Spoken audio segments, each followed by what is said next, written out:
Assalamualaikum warahmatullahi wabarakatuh. Alhamdulillah, puji syukur kehadirat Allah, kita dapat berjumpa kembali pada acara ngabuburit bersama BK Paksi yang mudah-mudahan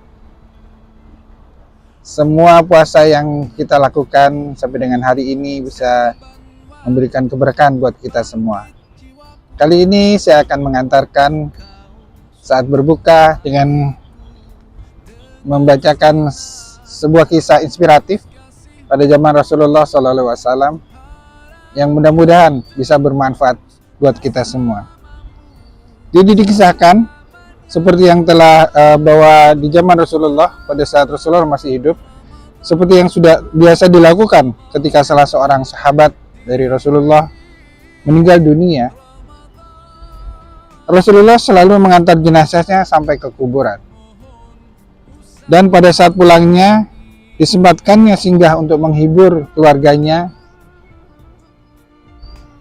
dan menenangkan keluarga almarhum supaya tetap bersabar dan tawakal menerima musibah itu.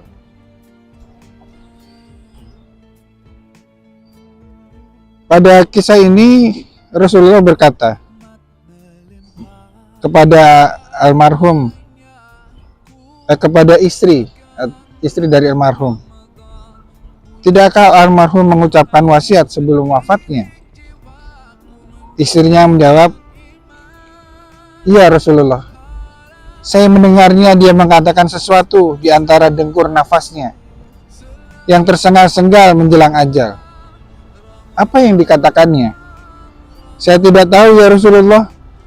Apakah ucapannya itu sekedar rintihan sebelum meninggal, ataukah pekikan pedih kan dahsyatnya sakaratul maut? Cuma ucapannya sulit dipahami ya Rasulullah, lantaran merupakan kalimat yang terpotong-potong. Rasulullah bertanya, bagaimana bunyinya? Desak Rasulullah. Istri yang setia itu menjawab, suami saya mengatakan, andaikan lebih panjang lagi, andai kata yang masih baru, dan andai kata semuanya. 3 potong kalimat itu yang diucapkan oleh suami sang istri tersebut. Hanya itulah yang tertangkap, sehingga kami bingung dibuatnya. Apakah perkataan-perkataan itu igawan dalam keadaan tidak sadar, ataukah pesan-pesan yang tidak selesai? Rasulullah tersenyum. Sungguh yang diucapkan suamimu itu tidak keliru.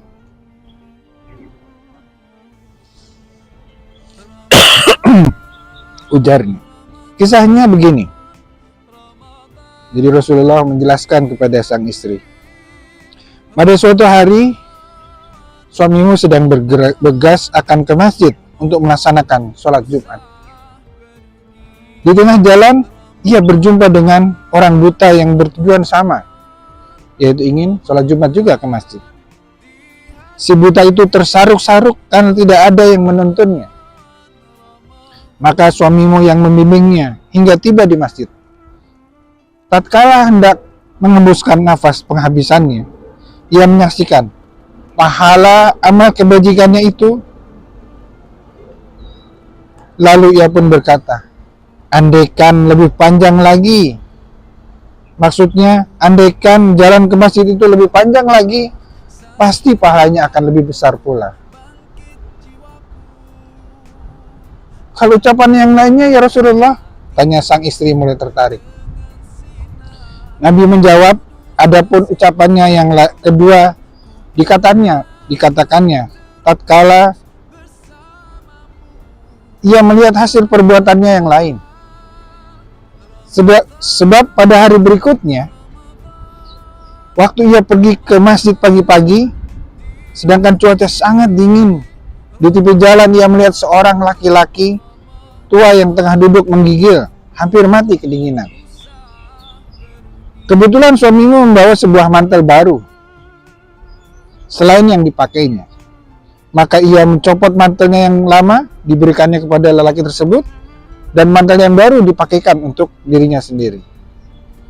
Menjelang saat-saat terakhirnya, suami mau lihat balasan amal kebajikannya itu, sehingga ia pun menyesal dan berkata, coba andaikan yang kuberikan adalah mantel yang masih baru, bukan mantelku yang lama. Pasti pahalaku jauh lebih besar lagi. Itulah yang dikatakan suamimu selengkapnya. Kemudian ucapan yang ketiga, ya Rasulullah, apa maksudnya? Semakin penasaran sang istri.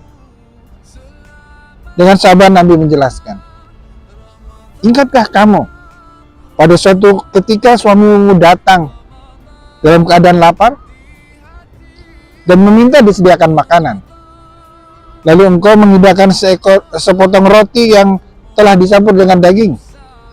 Namun tatkala hendak dimakannya, tiba-tiba datang seorang musafir, mengetuk pintu dan meminta makanan. Suamimu lantas membagi rotinya menjadi 2 potong, yang sebelah diberikan kepada musafir itu, dan sebelah dia makan sendiri. Dengan demikian, pada waktu suamimu akan nazak, ia menyaksikan betapa besarnya pahala dari amalannya. Karena ia pun menyesal, berkata, kalau aku tahu begini hasilnya, musafir itu tidak hanya diberi separuh, sebab andai kata semuanya kuberikan kepadanya, sudah pasti ganjarku akan lebih berlipat ganda. Memang begitulah keadaan Allah. Pada hakikatnya, apabila kita berbuat baik, sebetulnya kita juga akan beruntung, bukan orang lain. Kebaikan itu bukan, yang beruntung adalah diri kita sendiri.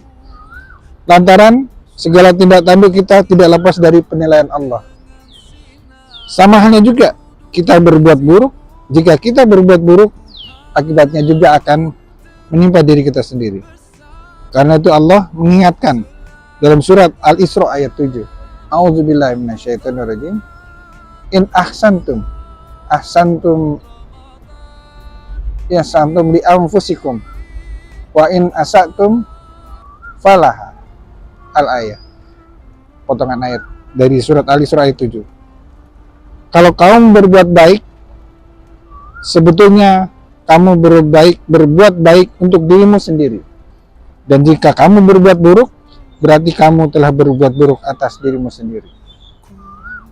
Jadi inilah sebuah kisah yang sangat inspiratif, yang bisa kita ambil ibrahnya, bahwa berbuat baiklah dengan semaksimal mungkin, dengan seikhlas-ikhlasnya. Bulan Ramadan ini adalah bulan yang penuh dengan berkah, kesempatan buat kita untuk berlatih dan meningkatkan amal-amal baik kita. Dan marilah kita sama-sama berdoa agar apa yang telah kita lakukan selama ini dan juga berpuasa kita di bulan Ramadan ini bisa memberikan hasil yang maksimal buat kita.